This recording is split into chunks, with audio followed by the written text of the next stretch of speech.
نہی المنکر امتوں کے اندر پایا جاتا تھا، لوگ کرتے تھے، لیکن بطور وظیفہ کے، بطور مقصد حیات کے اللہ نے یہ محنت اس امت کو عطا فرمائی،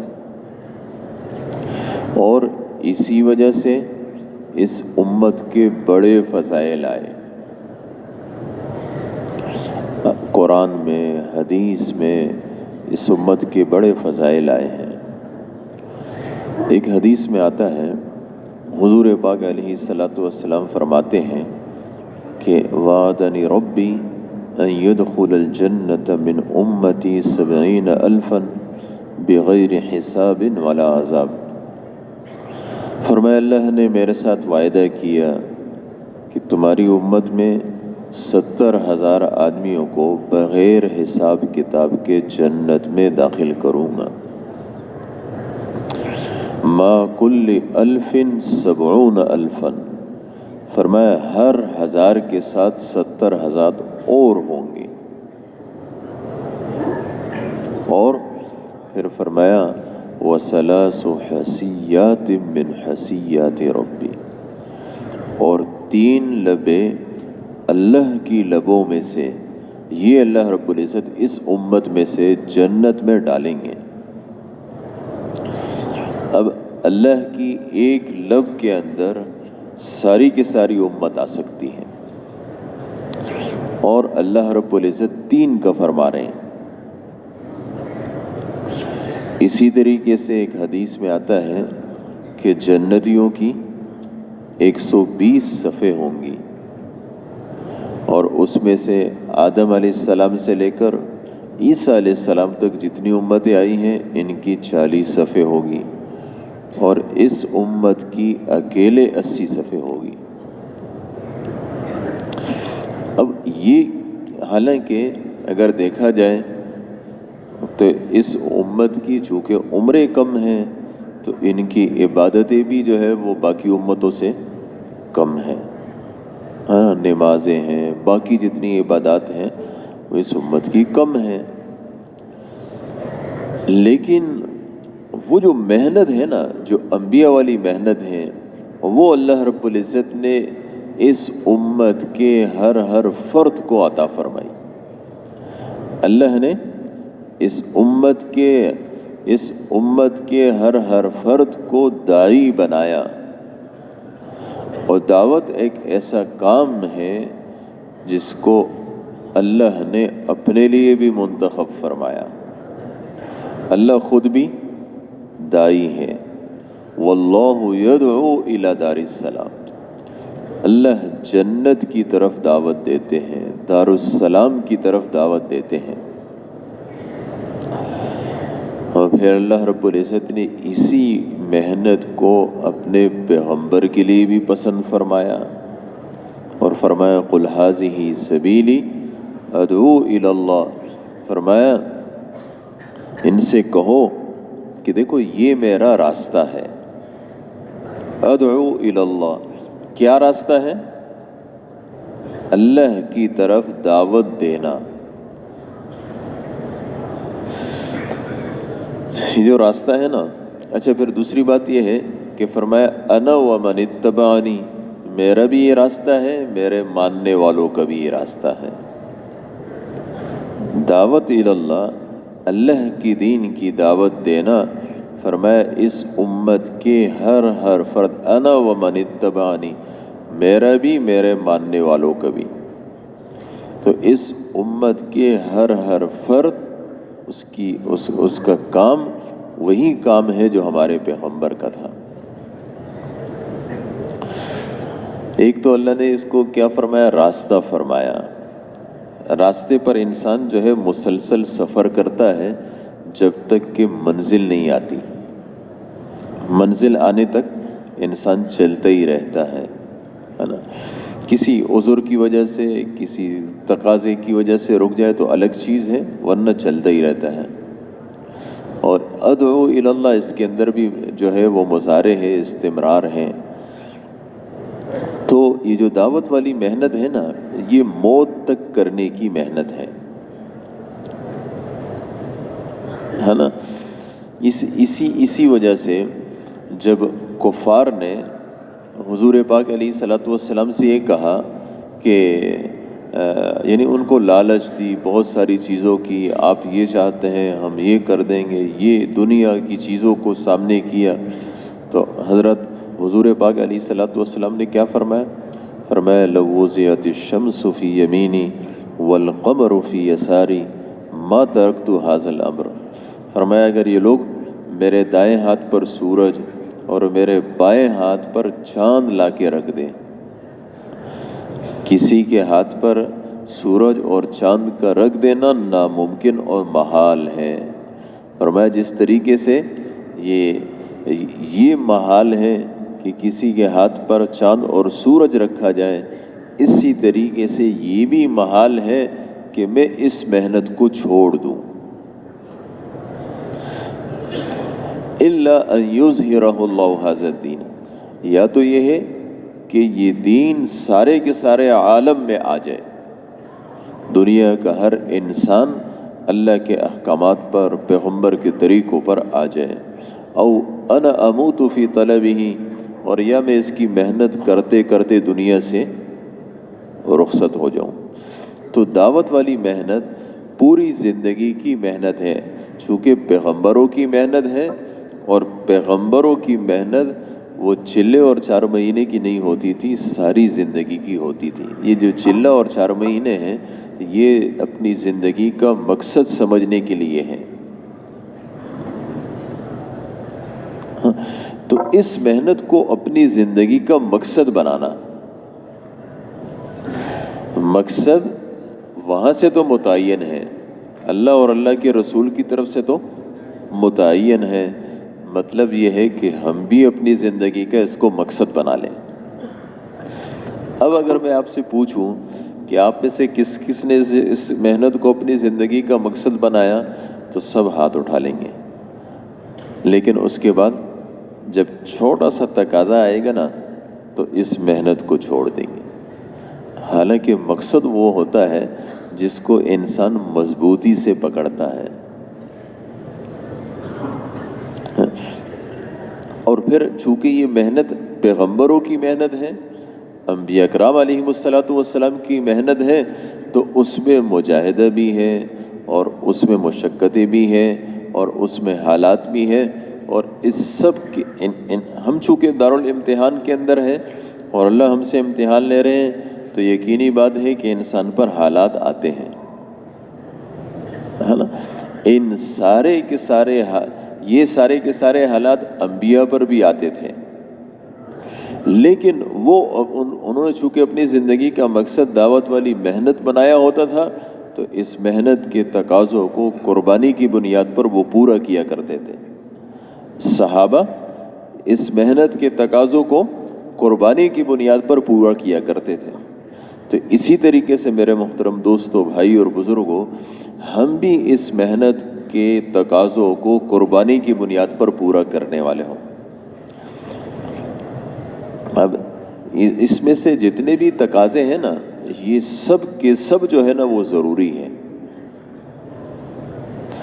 یہ جو زنجیر ہے نا، زنجیر، اس کی مختلف کڑیاں ہوتی ہیں، اور ان کڑیوں کو آپس میں بنا جاتا ہے، اس سے زنجیر بن جاتی ہیں. اور اگر اس میں سے کسی ایک کڑی کو آدمی غیر اہم سمجھ کر توڑ دے یا ٹوٹ جائے، تو یہ ایک کڑی نہیں ٹوٹتی بلکہ زنجیر ٹوٹتی ہے. اسی طریقے سے میرے محترم دوستو، بھائی اور بزرگوں، اب آگے تقاضا ہے جوڑ کا، رائیونڈ کے جوڑ کا. یقینی بات ہے ہر آدمی کے ساتھ تقاضے ہیں، تو ہر قسم کے تقاضے ہیں. کسی کو دینی تقاضے روکتے ہیں، کسی کو دنیاوی تقاضے روکتے ہیں، لیکن ان سب کے سب تقاضوں کو غیر اہم سمجھتے ہوئے اور جوڑ کے تقاضے کو اہم سمجھتے ہوئے ہمیں جانا ہوگا.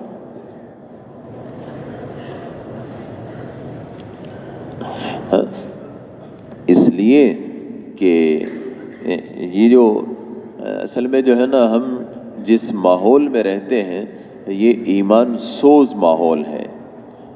ایمان سوز کا مطلب کیا ہے؟ جس سے ایمان جلتا ہے.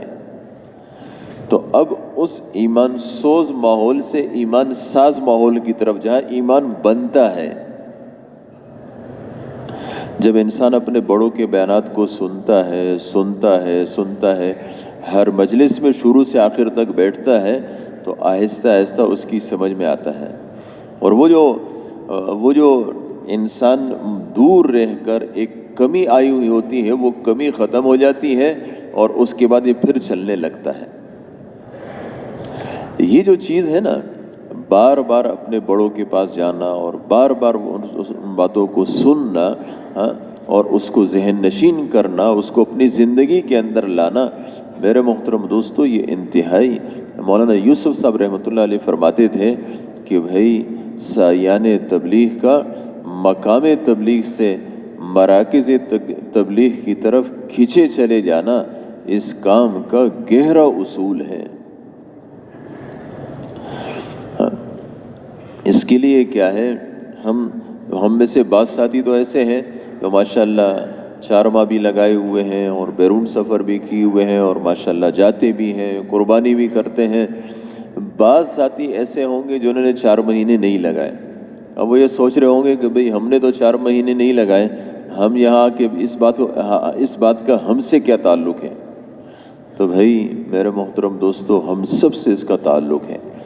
کس طریقے سے کہ بھئی 4 مہینے لگائے ہوئے بہت سارا مجمع ہر علاقے کے اندر ہے، اور کبھی کبھی ایسا ہوتا ہے کہ ماشاءاللہ خوب دائی قسم کا آدمی اور اس کے باوجود وہ ایک آدمی پر محنت کرتا ہے اس کی سمجھ میں نہیں آتا. لیکن ایک نیا آدمی ہوتا ہے اور وہ اس کے سامنے تھوڑی سی بات ہی کرتا ہے تو اس کو غیرت آتی ہو یہ تو آج مجھے یہ بھی دعوت دینے لگا، فوراً تیار ہو جاتا ہے. ایک آدمی ہے وہ مثال کے طور اس نے 4 مہینے بھی لگائے، بہت کچھ کیا، لیکن اب بیچارے کے اندر کمی آ گئی ہے.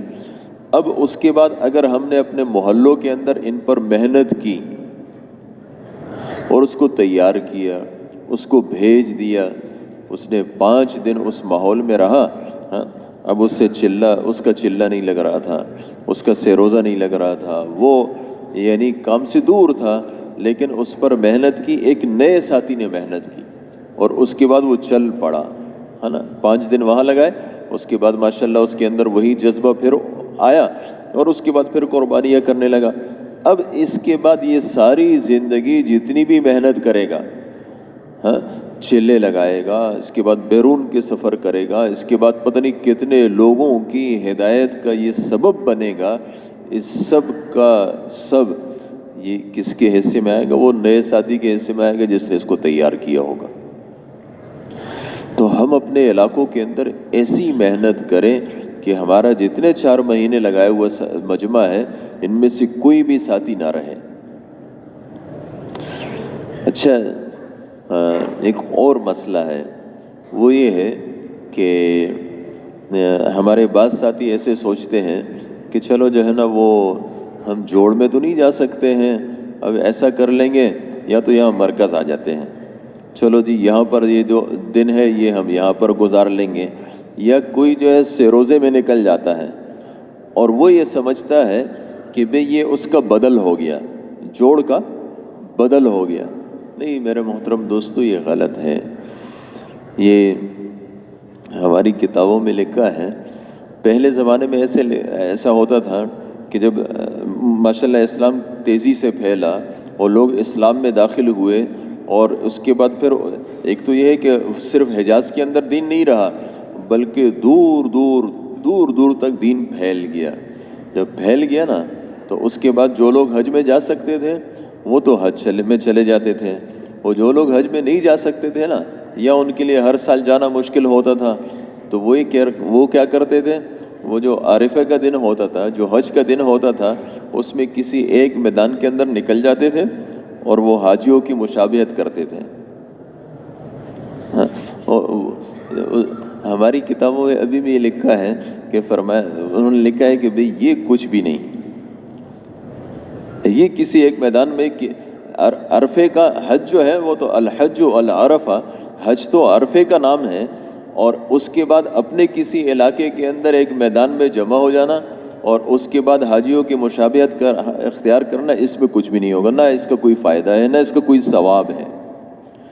اسی طریقے سے میرے محترم دوستو، ہمارے بہت سارے ساتھی ایسے ہیں جو کسی بھی تھوڑے تھوڑے آزار کی وجہ سے جوڑ سے رہ جاتے ہیں۔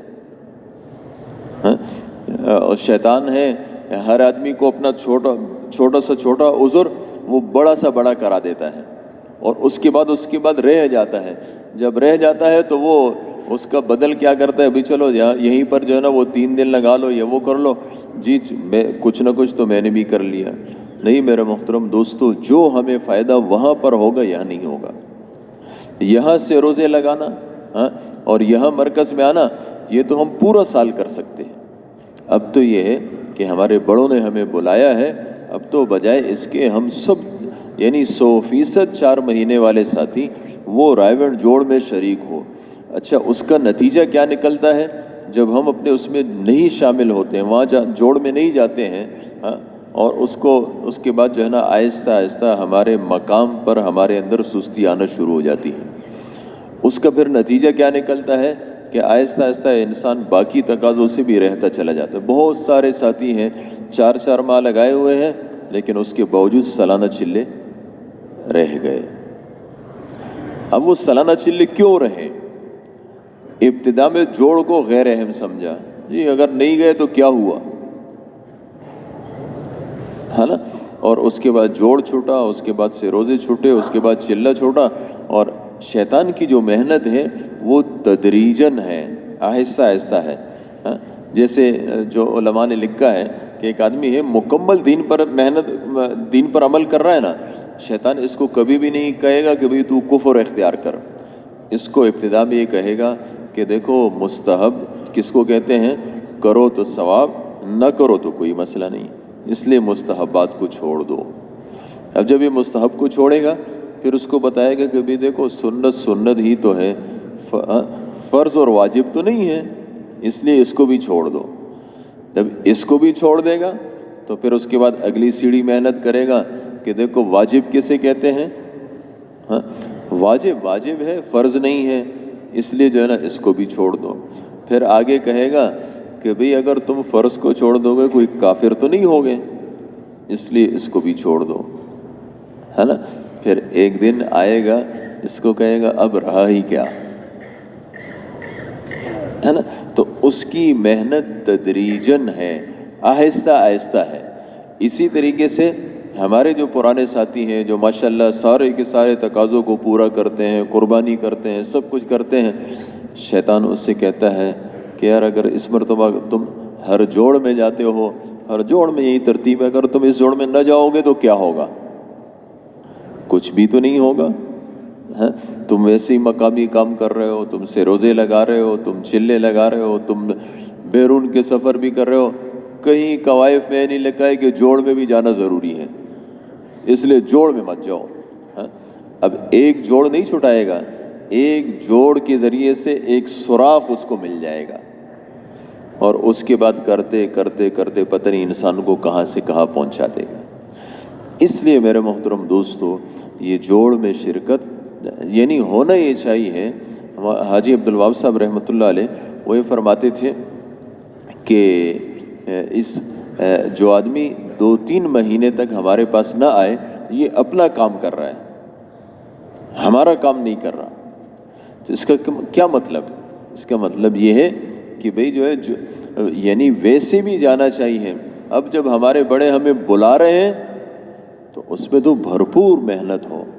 اس کے لیے ہم اپنے ساتھیوں کو وصول کریں، اپنے ساتھیوں کو تیار کریں، ترغیب دیں، اور ایک ایسی فضا بنائی جائے کہ بھئی کسی کے لیے جو 4 مہینے لگایا ہوا ہو اس کے لیے اپنے علاقے میں ٹھہرنا ہی مشکل ہو جائے، جیسے فضا صحابہ کے زمانے میں بنا کرتی تھی۔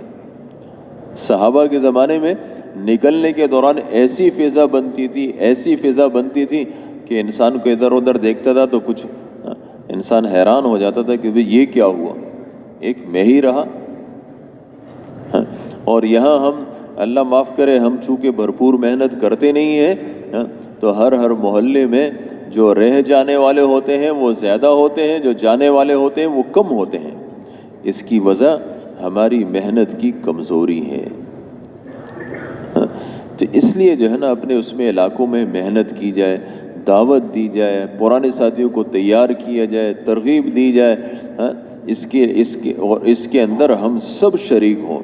ہمارے جو ساتھیوں نے 4 ماہ نہیں لگائے وہ بھی تیار کرنے میں لگیں، جن کے 4 ماہ لگ چکے ہیں وہ تو خود بھی جائیں، اوروں کو بھی تیار کریں۔ دیکھیں نا، وہ مفتی زین العابدین صاحب رحمۃ اللہ علیہ وہ ایک مثال دیا کرتے تھے۔ ایک بس ہے، اس بس کے اندر مثال کے طور جو ہے نا سواریاں بیٹھی ہوئی ہے، اب یہ بس بند ہو گئی۔ اب وہ جو کنڈکٹر تھا نا اس نے کہا بھائی نیچے اترو، دھکا لگاؤ، ہے نا۔ تو اب جو ہے نا وہ ایک سواری اٹھی، اس نے دھکا لگایا، دوسری سواری اٹھی، وہ اس نے دھکا لگایا، ہے نا۔ جتنے بھی 2 3 کر کے دھکے لگاتے رہیں گے نا، لیکن یہ گاڑی سٹارٹ نہیں ہوگی۔ لیکن اگر یہ سب سواریاں اتر جائیں اور تھوڑا تھوڑا زور بھی لگا لے تو ایک دم جو ہے نا یہ گاڑی چل پڑے گی۔ تو وہ مفتی صاحب ایسا فرماتے تھے کہ بھئی جو ہے نا کیا ہے، ہم سب مل کر اگر جو ہے نا زور لگائیں، ہم سب مل کر جو ہے وہ 4 مہینے والے ساتھیوں کو تیار کریں جن کے 4 مہینے لگے ہوئے، اس میں ہمارے نئے ساتھی بھی لگ جائیں، اس میں ہمارے پرانے ساتھی بھی لگ جائیں، اور بھئی ایک فضا بنائی جائے، تو اللہ کی ذات سے امید ہے کہ ایک تو جب ہمارا بھرپور مجمع جائے گا اور ماشاءاللہ وہاں پر مذاکروں میں شامل ہوگا تو ہمارا مقامی کام بھی اٹھے گا۔ جو ہمارا مقامی کام کمزور ہوتا ہے نا، اس کی ایک وجہ یہ بھی ہوتی ہے کہ ہم ایک ایسے ماحول میں رہ رہے ہیں جس میں دوسری باتیں زیادہ ہیں اور یہ باتیں کم ہیں۔ تو اگر وہاں 5 دن مسلسل ہمارے پرانے ساتھی رہیں گے اور بڑوں کی صحبت میں، تو انشاءاللہ اس سے دوبارہ جذبہ پیدا ہوگا، دوبارہ ہر ساتھی جو ہے وہ اس محنت کو کرنے والا بنے گا۔ اس کے لیے میرے محترم دوستو، صحابہ کرام رضوان اللہ تعالی علیہم اجمعین، ان کی ایک وہ تھی کہ وہ اپنے ساتھیوں پر محنت کرنے والے تھے، اور ان کے ہاں ایک ایک ساتھی قیمتی تھا،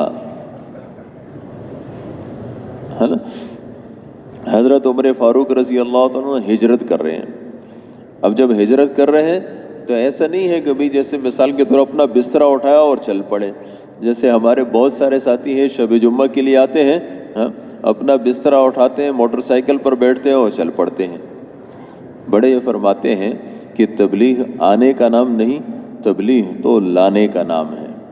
حضرت عمر فاروق رضی اللہ تعالیٰ عنہ، ان کے 2 دوست تھے، ان دونوں سے کہا کہ بھئی میں بھی جاؤں گا، مجھے بھی ہجرت کرنی ہے، تم بھی تیار ہو جاؤ، اکٹھے چلیں گے۔ جی ٹھیک ہے، کس ترتیب سے چلیں گے؟ جی مکہ سے باہر وہ جو فلاں جگہ ہے نا، یہاں پر ہم جمع ہوں گے، اور یہاں سے چونکہ وہاں تو یعنی ماحول ہی کچھ اور تھا، تو یقینی بات ہے اکٹھے نکلنا ہی مشکل تھا، کیونکہ الگ الگ نکلیں گے، فلاں جگہ پر فلاں ٹائم پر جمع ہوں گے، پھر اکٹھے چلیں گے۔ اب وہ ایک تو وہی رہ گیا، ایک ان کے ساتھ چل پڑا۔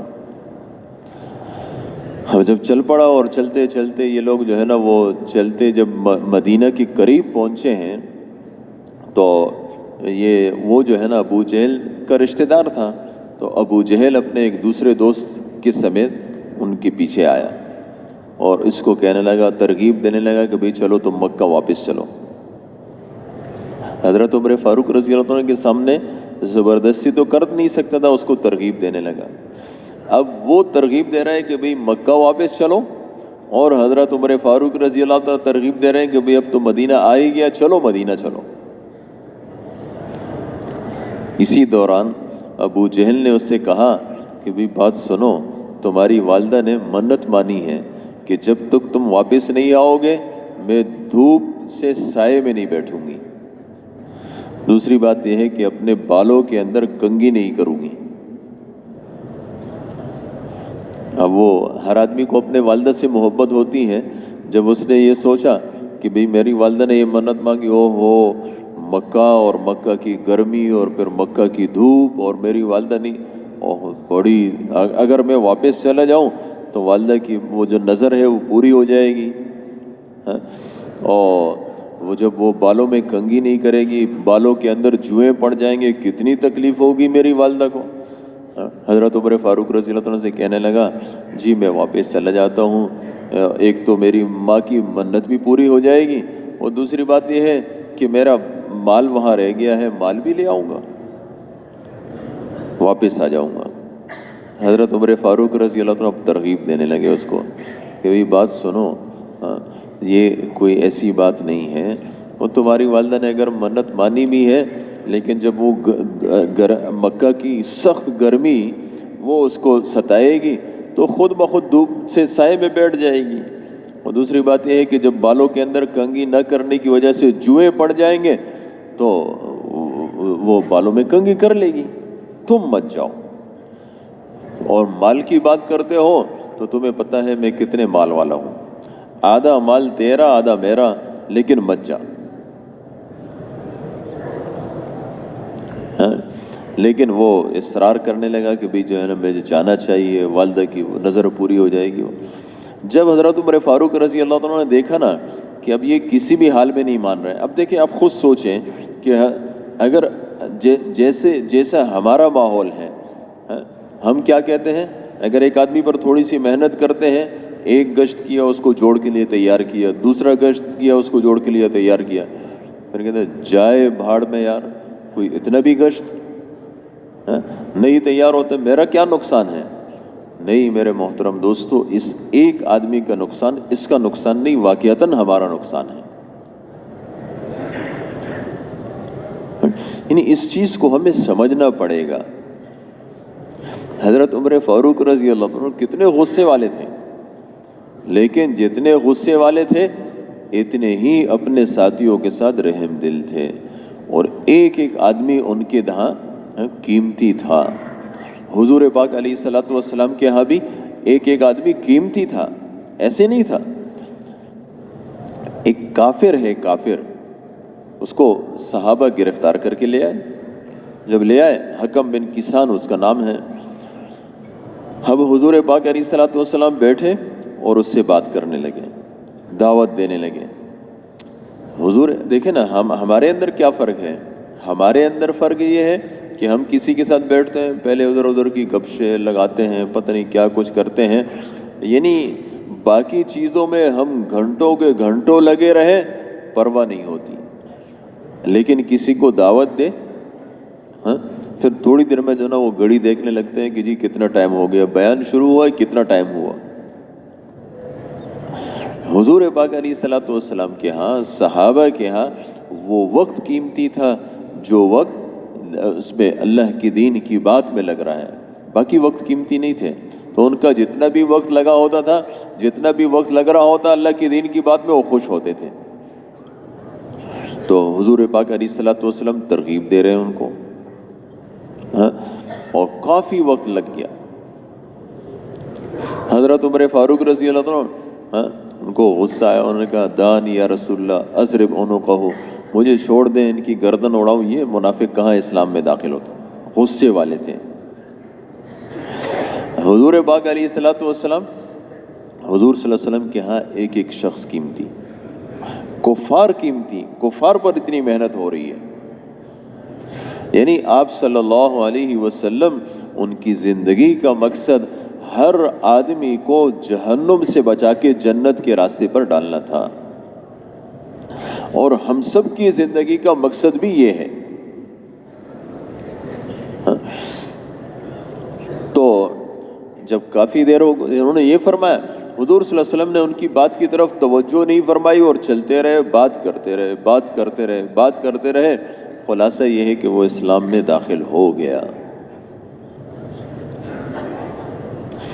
اب وہ حضرت عمر رضی اللہ عنہ فرماتے ہیں کہ بھی مجھے سوچا ہی کہ بھی تمہیں کیا ضرورت تھی یہ بات کرنے کی۔ کہتے ہیں تھوڑی دیر کے بعد حضور صلی اللہ علیہ وسلم میری طرف متوجہ ہوئے اور مجھ سے کہنے لگے، تھوڑی دیر پہلے اگر میں تمہاری بات مان لیتا تو یہ آدمی جہنم میں چلا جاتا۔ تو حضور صلی اللہ علیہ وسلم کے ہاں ایک ایک مسلمان قیمتی تھا، ایک ایک کافر قیمتی تھا، ایک ایک کافر کو جنت میں کانا رسول اللہ صلی اللہ علیہ وسلم حریصن علی ہدایت الناس اجمعین، حضور صلی اللہ علیہ وسلم حرص کرتے تھے کہ ہر آدمی کیسے ہدایت پر آئے گا۔ آج اگر یہ چیز ہمارے دلوں کے اندر بھی پیدا ہو جائے اور ہم بھی ہر آدمی کو بس جس کو جس حال میں بھی دیکھیں اس کے بارے میں سوچ ہو کہ بھئی یہ سیدھے راستے پر کیسے آئے گا، اوہو اس کا کتنا نقصان ہوا۔ مثال کے طور ایک آدمی سے نماز چھوٹی،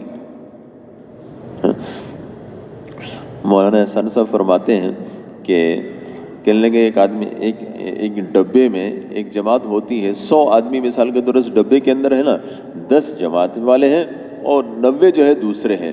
نماز کا وقت آتا ہے، یہ 10 جو ہے نماز پڑھتے ہیں، باقی 90 نماز نہیں پڑھتے ہیں، جی ٹرین ہے جی، ہے نا۔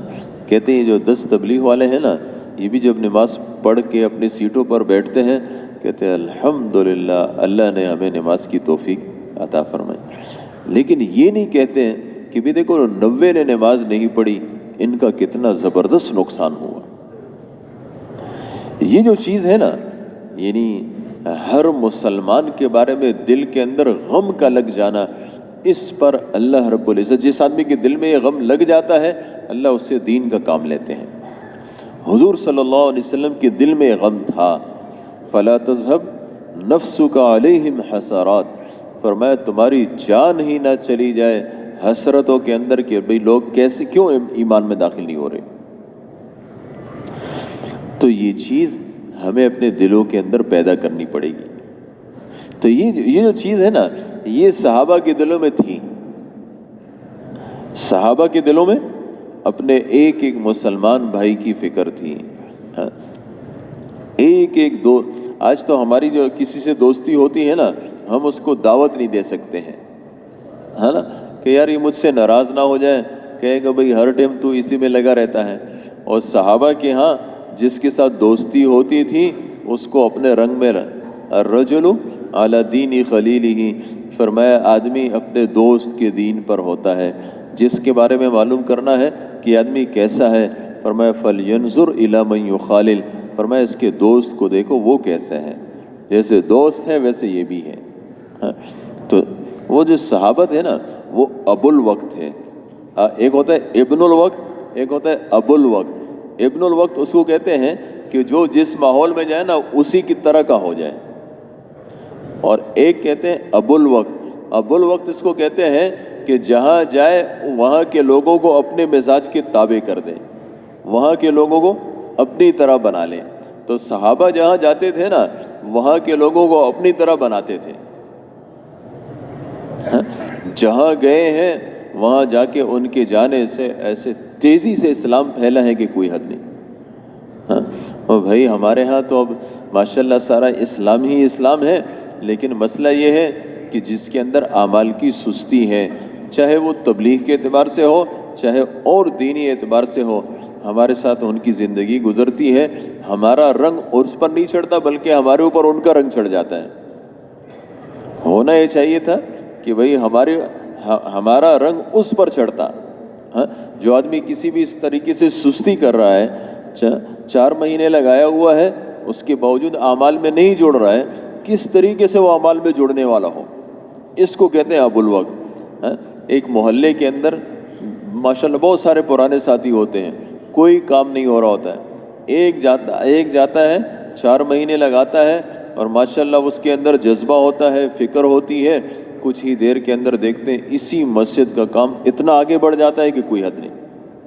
یہاں ہم جو 24 گھنٹے کا مذاکرہ ہوتا ہے اس میں دیکھتے ہیں بعض علاقوں سے ماشاءاللہ کوئی ایک نیا آدمی ہوتا ہے اور اس نے جا کے 4 مہینے لگائے، ایسے فکر مند ہوتا ہے، جب اس کی مسجد کے ساتھی اور 20 ساتھی ایک آدمی لے کر آتا ہے۔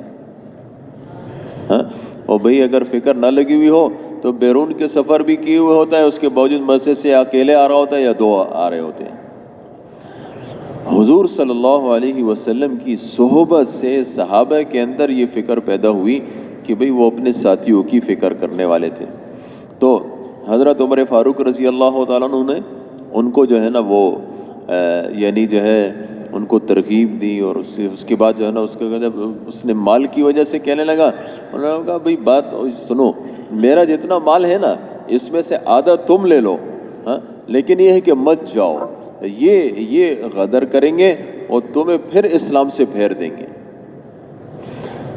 وہ پھر بھی کہنے لگا مجھے جانا ہی جانا ہے۔ تو حضرت عمر فاروق رضی اللہ عنہ نے فرمایا اچھا اگر تمہیں جانا ہی ہے تو دیکھو میری یہ اونٹنی ہے، یہ رفتار میں خوب تیز ہے، اور دوسری بات یہ ہے کہ اپنے مالک کی فرما بردار اور مطیع ہے، مالک جو کہتا ہے اس کے مطابق فوراً چلتی ہے۔ تم ایسا کرو میری یہ اونٹنی لے لو، ہاں اور اگر تمہیں ان سے غدر محسوس ہو تو اس پر بیٹھ کے واپس آ جانا۔ انہوں نے کہا جی ٹھیک ہے۔ اب آپ خود سوچیں، اپنی اونٹنی دے دی، اپنی اونٹنی دے دی کہ بھئی یہ اس کا نقصان نہ ہو جائے۔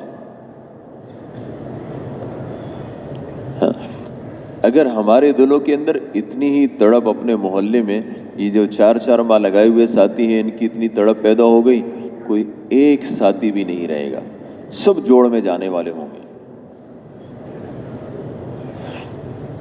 اچھا اس کے بعد کیا ہوا؟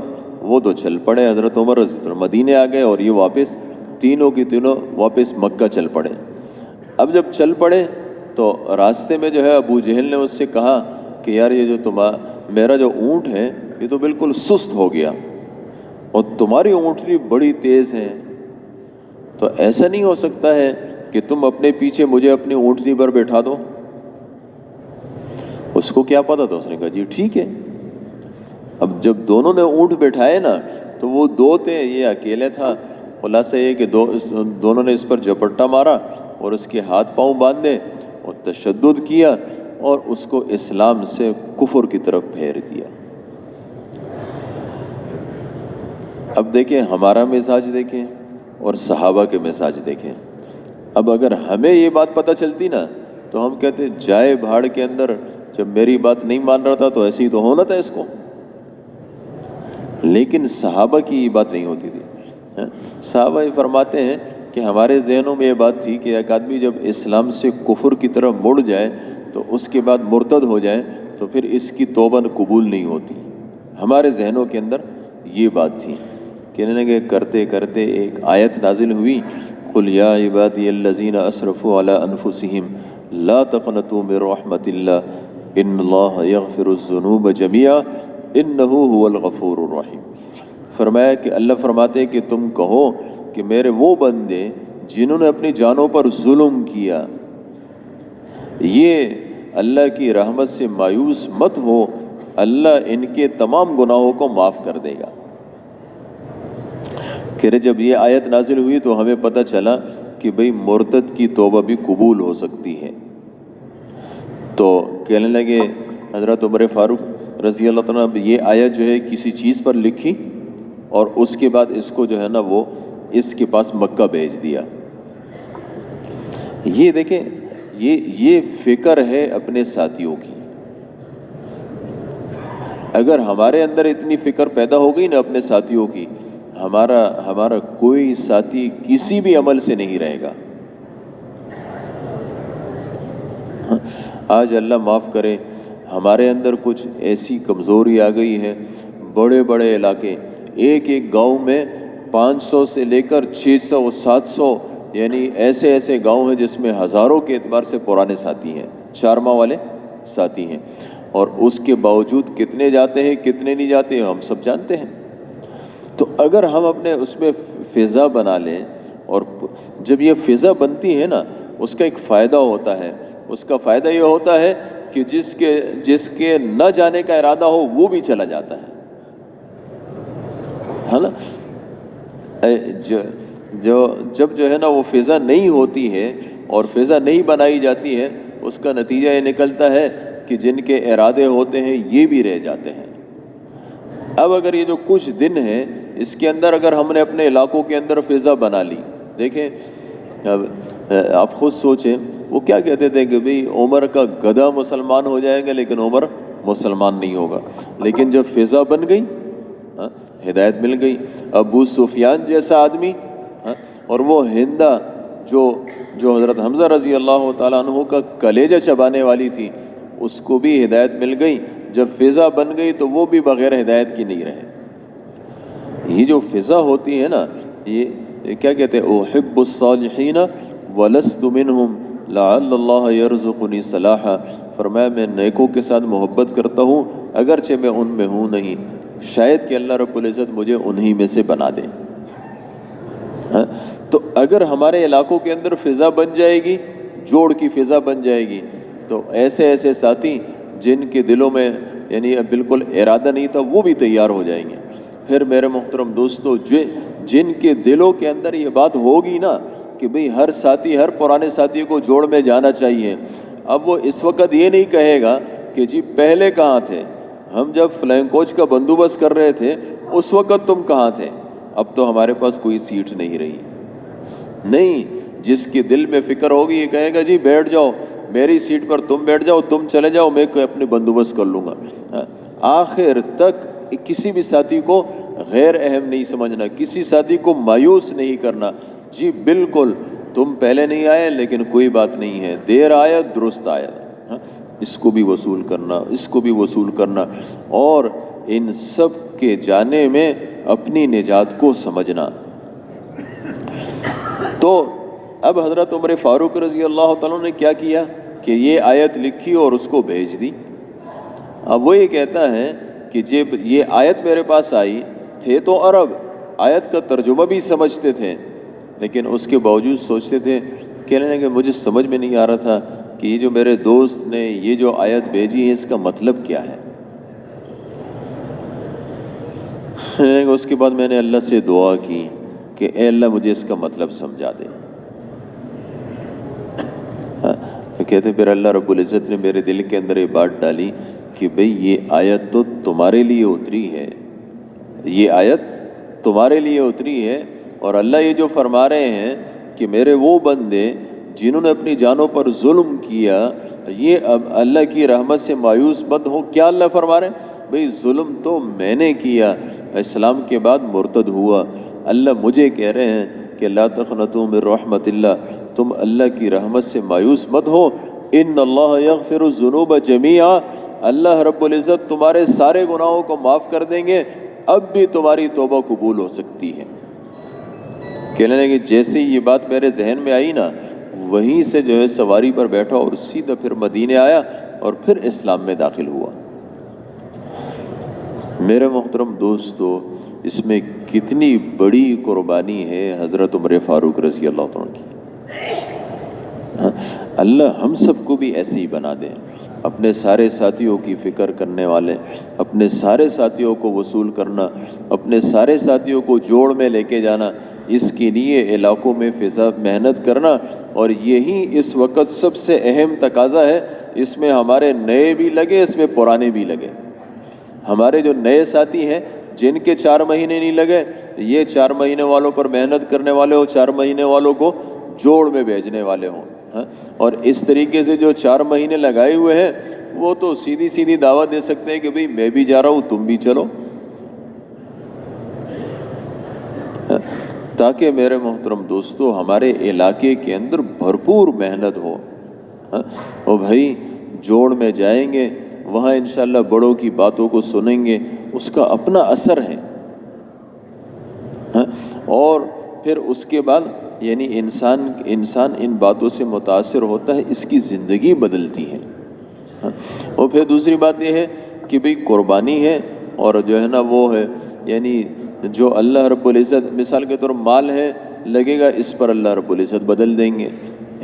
ایک ایک روپے پر اللہ رب العزت قیامت کے دن جو کچھ دیں گے نا، جو ہمارا اللہ کے راستے میں لگا ہوگا، انسان کہے گا اوہو یہ تو بہت کم میں نے لگایا، میرا تو سارا مال ہی اللہ کے راستے میں لگنا چاہیے تھا۔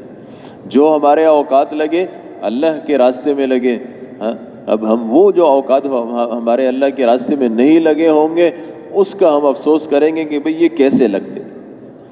اس کے لیے میرے محترم دوستو، بھائی اور بزرگوں، اتنی لمبی جو بات کی ہے وہ اس لیے کی ہے کہ بھئی یہ کچھ دن ہے، اب ان دنوں کے اندر یہ نہ ہو کہ جی ہمارے جو 2.5 گھنٹے ہیں وہ تو عصر سے عشاء ہوتے ہیں، اور عصر سے عشاء وہ ملتا نہیں ہے، ہم جاتے نہیں ہیں، نہیں، بلکہ ہمارا جو بھی ساتھی جس وقت بھی ملے اس کو ہم وصول کریں، اس کو جوڑ میں بھیجیں، اور اس کے لیے بھرپور محنت کی جائے۔ ماشاءاللہ آپ حضرات جو آئے ہوئے ہیں وہ تو وہ ویسے بھی ضرور جائیں گے، جو ہمارے ساتھی نہیں آئے، ہر محلے کے اندر بے شمار ساتھی ہیں 4 ماہ والے، ہاں، ان سب کو وصول کیا جائے، ان سب کی بھرپور محنت کی جائے، ہاں، اور اس کے لیے میرے آپ حضرات میں سے کون کون تیار ہوں گے؟ جوڑ میں خود جانے کے لیے جو تیار ہوں وہ تھوڑا سے زیارت تو کروا لیجیے۔